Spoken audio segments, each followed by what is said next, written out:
The following message was recorded at the 2015 Building Tomorrow's Church Conference in Flagstaff, Arizona.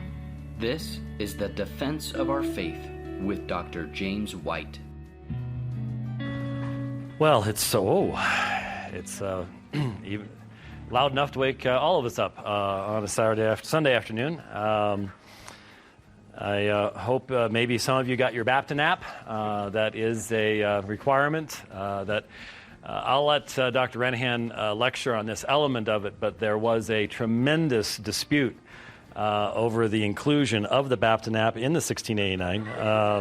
It's a very, very rarely known incident in our history. It almost made it in, didn't it? It was really close. It was a very close vote on the Baptist nap. But some of us, despite the fact that it didn't quite make it in, still believe that it's almost confessional to be able to fall asleep. I think it's genetic, personally, but I was born a Baptist, and therefore on Sunday afternoons I fall asleep. So that's just sort of how that works. But hopefully you won't do that. You've already had your chance to do that, and I won't cause you to lose consciousness over the next few moments that we have together. I do want to direct your attention to 1 Peter chapter 3. Once again, the leadership provided some, I think they probably just figured these might be suggestions or something along those lines as to where we might want to go. I sort of took them a little bit more than suggestions, and 1 Peter 3:15 is certainly what is called the classicus locus, the classical text on the subject of apologetics. And I know from the time that I learned what apologetics was, that many times, even in my younger years, as I was just first beginning to do work in that area, when I would be asked to speak in a small group or maybe even at a church once in a while back in those days, I would certainly go to this text and a number of others and talk about the need to defend the faith, a need to know the faith well enough to provide a defense for it. But I'll be perfectly honest with you, it was not until just literally about 5 or 6 years ago now that I really wrestled with this text and started to realize not only how important it is, but what it is really stating, what it's really saying to us.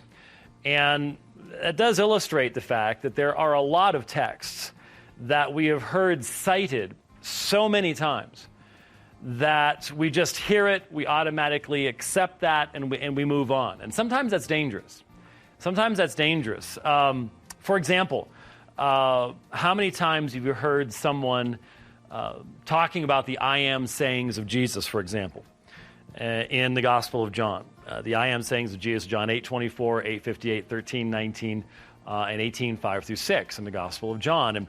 And someone will especially look at primarily John 8:58, before Abraham was, I am.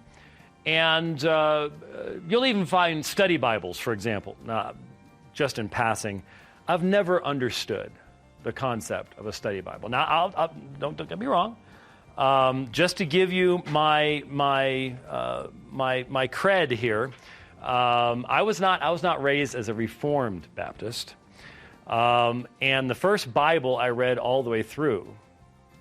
I'm not sure if I should say this in public. We are recording this, aren't we? I think we are. You're going to guess? Yes. Sure.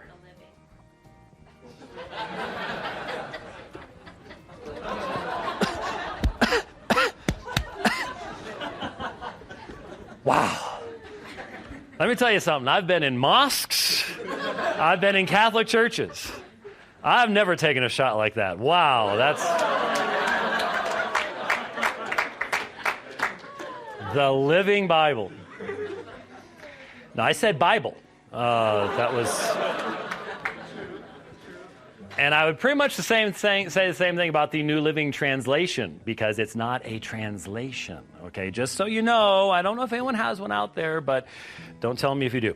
No, it was, of course, the New Scofield Reference Bible. I mean, what else would a self-respecting fundamentalist read? And I've never understood the concept, though, of the study Bible. It became so popular, and they're still popular. I mean, my daughter was frothing at the mouth about the new Reformation Study Bible, and I bought one for her and sent it to her, and all the rest. That thing is that thick. I don't even know how you bind something like that. And I mean, if you carried that always in one arm, you'd have one big, huge arm, one little arm. It'd be just really weird. It's just...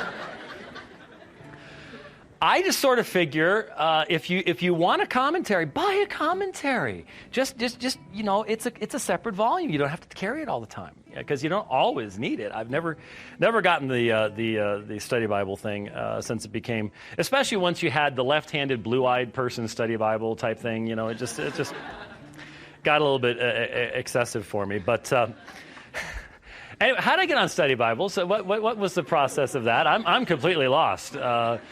I'm sorry? Oh, yeah, thank you very much. Someone's short-term memory, well, that's sort of medium-term memory by that point. So that's a little bit better. But I remember talking to someone who actually was involved in writing the study notes for a very well-known study Bible in a situation once. And in John 8:58, where it talked about the I am sayings of Jesus, it directed you to go straight back to Exodus 3:14 and the burning bush, where God appears to Moses, of course, and he says, I am that I am. Well, that's dangerous. It's absolutely dangerous. If you run into a sharp Jehovah's Witness, and let me tell you something, there are some very sharp Jehovah's Witnesses out there. There's a whole band of merry internet Unitarians running around out there that's all they do. That's all they ever study, and they can take on the best we have. Now they can't deal with anything else in the Christian faith, but that one area, man, they've got it all down. They will take you apart if you try to go, well, Jesus said before Abraham was, I am, and you have the I am in Exodus 3:14. They'll go, excuse me, but in Exodus 3:14 it's ego eimi haon. I am the one being. The one being it's not ego eimi, it's haon. And if you don't realize that the actual connection between the I am sayings and John goes through Isaiah and some of the minor prophets, where ego eimi is used over and over again, even as a euphemism for the name of Yahweh, if you don't make that stop before you get back to Exodus 3, the sharp folks will take you apart.